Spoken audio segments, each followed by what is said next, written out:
September 2022, North Texas. A blacked-out Corvette cruises down the highway, cooling off after a high-speed run. A police cruiser pulls in behind him and starts running the plate. Then the officer sees it. Will run. This is not some random driver. This is exactly who they have been looking for. The cruiser flashes its lights, then the obvious happens. The driver's name is Really Slow, and from that moment on, street racing would never look the same. What followed wasn't just another chase. It was the start of a movement that spread across America. Racers tearing up highways under the same banner, sending one message to the cops: you can't catch us. At the center of it all was a driver with some of the most insane builds in modern street racing, determined to build an empire from the shadows. How long do you plan on remaining anonymous? As long as humanly possible. But there was a catch. Police weren't about to take this lying down. Soon enough, Slow was locked in a bitter war with law enforcement, where the price of losing was way more than a night in jail. This is the story of Really Slow, the street racer who got so notorious. He ended up on the FBI's radar.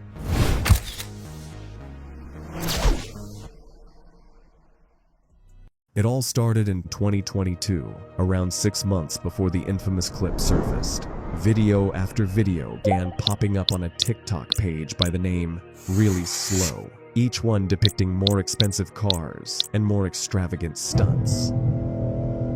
Oh my God. What is this? Oh. Is it like a turbo boost? This guy drove bikes, supercars, anything he could get his hands on, but his favorite ride of all was the same as so many street racers out there, the Corvette C7.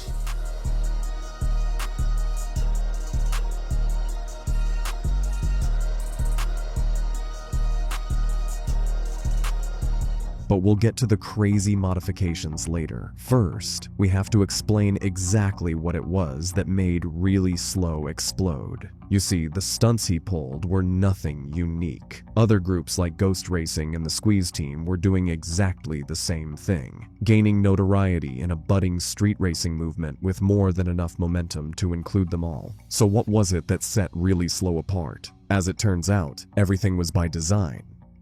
Even from the beginning, Really Slow had guarded his identity better than any other street racer. Squeeze Benz was exposed and arrested. License eventually crashed out too. But as everyone fell off around him, one man remained untouched. All because he understood one thing better than anyone else. His anonymity was his greatest advantage. From the shadows, he founded a team of racers known as Quiet Racing, posting videos on YouTube that were more like movies, featuring him and his teammates racing around recklessly through the night, pulling stunts, taunting cops, and building up their infamy with every single post. To the people flocking to watch his videos, Really Slow seemed like the ultimate street racing genius. He had the money, the respect, and the closest cops could get to him was seeing his exhaust fumes disappearing down the highway.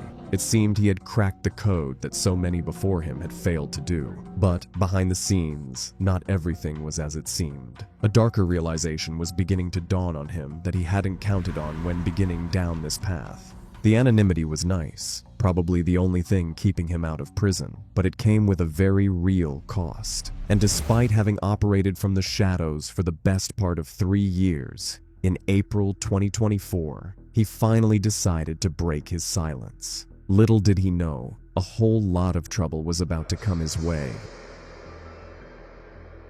Welcome back to another episode of the Street Alpha Podcast. I am your host, Tukes. We are at Texas 2K, and we have the pleasure of stopping by and interviewing Slow. Of course, Slow wasn't reckless about it. He knew he couldn't put a face to some of the criminal actions he'd taken. So, he donned his helmet, masked his voice, and prepared to confront the world for the very first time. Let's give a round of applause for Slow.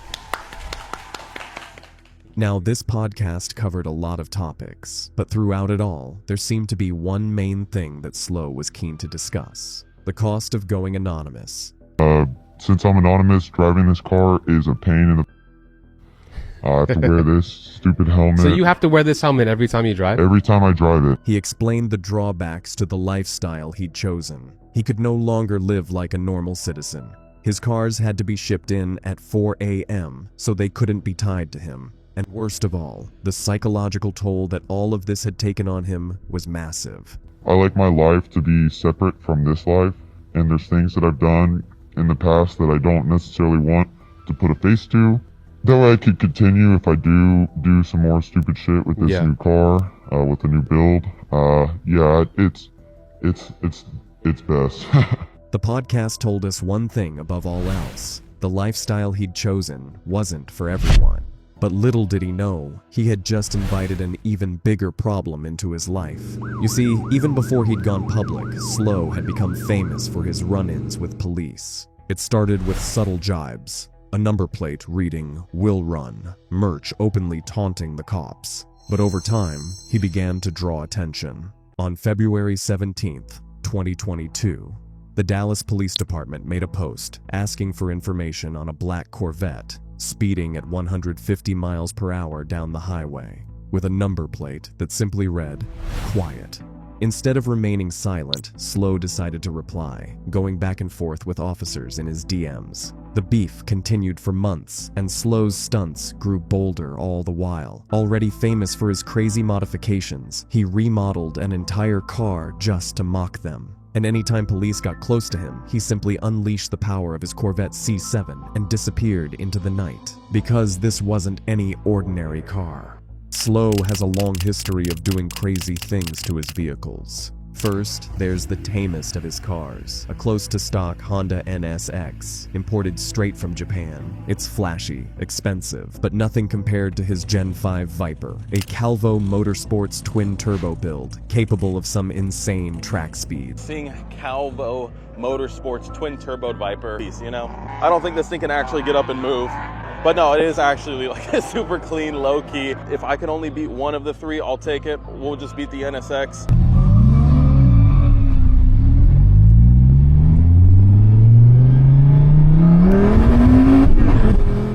Of course, the most notorious build of all is the one he built his name on. It started life as an LT1C7 Stingray, but didn't stay that way for long. A Texas Speed 416 long block, a Magnuson 2650 supercharger, high PSI port injection, ZR1 differential, axles rated at 1,400 horsepower plus. Slow's C7 is about as far from stock as you can get, and as you can imagine, it's pretty quick.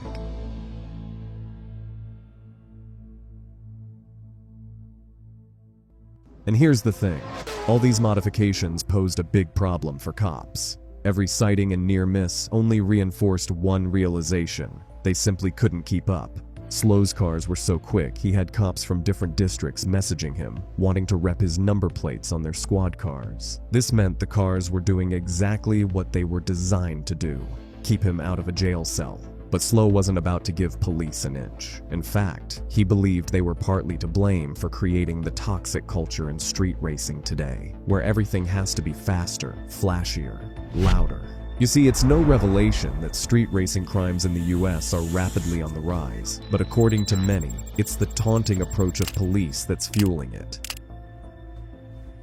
Rather than tracking racers down behind the scenes and dealing with them quietly, many departments try to fight fire with fire, starting online beefs which only add to the racer's infamy. And if there was one thing really Slow didn't want, it was more eyes on the movement he'd rather keep hidden. But the rise in one toxic aspect of street racing has drawn more criticism from him than any other. See, his approach to street racing is the same as his approach to creating content. The safety comes first, then the excitement. And I personally think that takeovers will lead to the decline of all the car scene in totality. The takeover guys, I hate them. A lot of their key arguments are, the only ones getting hurt are the ones participating. Not true. You go on Instagram and swipe twice and you see somebody die takeover. And Instagram is complicit too because they push those videos to younger people. And for all those watching, Slow made a pretty compelling case. He believes the closure of many organized racetracks has led people to look for illegal alternatives. In the past year alone, racers have lost the I-64 Motorplex in Kentucky, the Battlefield Drag Strip in Mississippi, and even the Irwindale Speedway, which had been in operation for 25 years. This poses a problem. He's built an entire empire based on discretion. So with the movement he loves becoming ever louder, with the cops antagonizing and the online personas amplifying, his choice to remain hidden becomes more restrictive every day. And worst of all, even if he wanted to get out, he's in too deep. All that's left is to try to keep a lid on things from the sidelines and let the cars do the speaking.